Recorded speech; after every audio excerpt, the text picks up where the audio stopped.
Hello, everyone. My name is Nick Infernus, and welcome back to another comic book review. And this one I know is a very highly anticipated one because it's about a highly anticipated movie. That movie being Spider Man Across the Spider Verse, the sequel to the highly acclaimed Into the Spider Verse from 2018, which is a movie that I love and one that I hope to cover on the show nowadays. Nowadays, at some point. But for right now, we just gotta be content with reviewing the second one and then, of course, the third one when that comes out. So, when compared to the first one, how does this compare? Is it just as good? Is it better? Is it worse? Well, let's get into it and see what I think. So, let's just begin with the movie's, the protagonist of this trilogy, Miles Morales. Now, when it comes to Miles at the beginning of the movie, he's given the typical Spider Man arc of the whole Spider Man story of leading the double life, keeping it hidden from his parents and pretty much everyone. But even though he's obviously lying to his parents, you can still tell that there's a lot of love for them, and even then caring about him, even though they do treat him pretty harshly sometimes because he's late to a lot of things and he even isn't doing as good in Spanish as parents might want, which fair, but even going through the movie, when we learn about the different aspects of how the multiverse works here and how there's the canon events that, if avoided, could essentially lead to an incursion. They call it an anomaly, but let's face it, it's basically an incursion. Of course, one of these, canon events involves, something that, of course, Miles would never want to ever have happen in his life because it involves, the people he loves. So the entire second half, I'd say the third act of this movie, is basically about him, wanting to go back to his universe and save the ones he loves from this canon event. But of course, we also know that this canon event, if avoided, could basically break the universe. So the movie itself puts the viewer in this situation where they're both rooting for Miles because they want to see him succeed, and at the same time, we're also hoping that, he will do it in a way that won't break the universe because he doesn't really have, much regard for the universe itself as long as his parents are okay. Moving from one spider person to another, Gwen is also given a really good arc. The whole cold open, there's like an entire 30-minute section of the movie which is meant to set up her arc and how she, was brought into the Spider Society, the circumstances under which it happened, and mainly her relationship with her dad. It's very rocky because he's trying to hunt her down and he doesn't exactly take too kindly to the fact that, she's Spider Woman. I know we generally refer to her as Spider Gwen, but they call her Spider Woman in that universe. So, but her whole thing is about, making amends and righting wrongs. And I think that's usually a really good arc to give any character, especially someone who's been running from something that they don't want to confront from their past. Of course, there are a lot of other fun spider people here. There's, of course, Miguel O'Hara, whose tragic backstory I think does make his worldview more understandable, even if he is unreasonably harsh towards Miles. Peter B. Parker comes back and continues being that, that fun older brother figure to Miles. Spider-Man India, or AKA Paviter Habkaba. I don't remember what his last name is, but Paviter.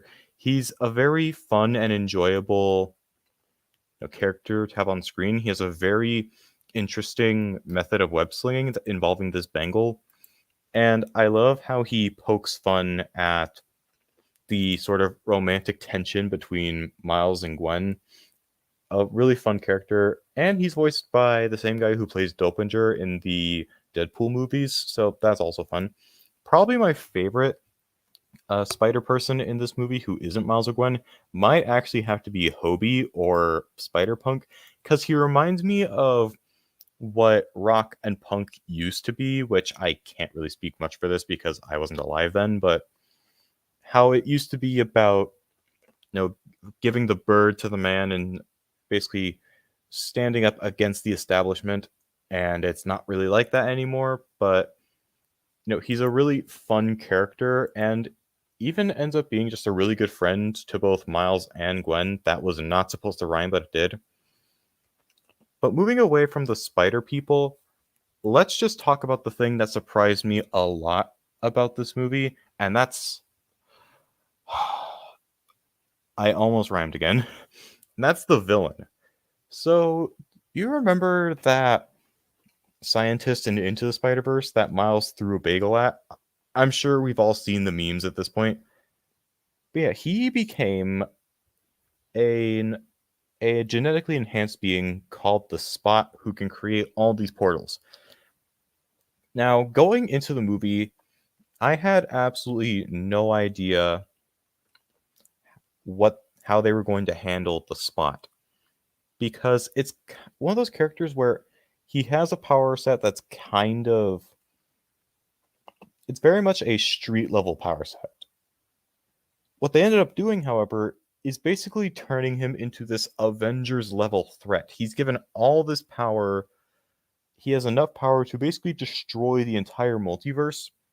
And yet, despite that, he focuses in strictly on Miles and his family because he has a very personal motivation. Excuse me.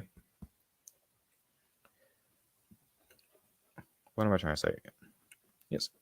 All he really wants is just to prove to Miles that he is a worthy nemesis because Miles doesn't exactly take him seriously, which I can't blame him. He was kind of a bumbling idiot at the beginning who is kind of sympathetic in a way. But here, he's completely aware of the fact that Miles doesn't take him seriously, and he will do whatever he can to prove that he's a worthy nemesis, even if that means going after Miles' family.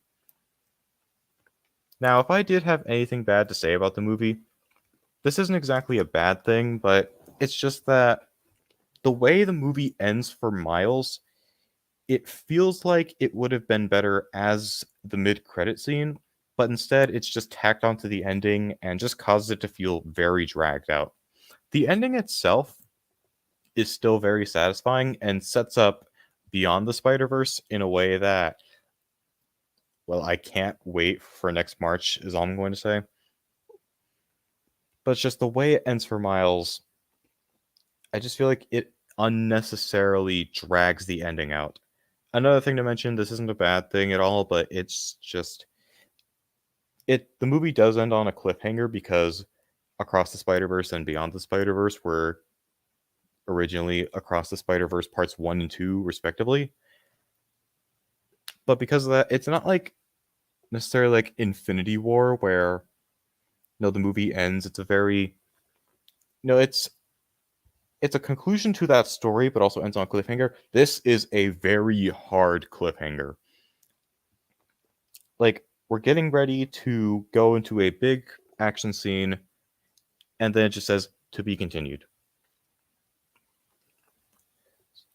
And I know that kind of, messed things up for a lot of people. That kind of, was very underwhelming for a lot of people. I understand that. For me, it makes it a lot more it makes me look forward to Beyond the Spider-Verse a lot more because I want to see how the story ends.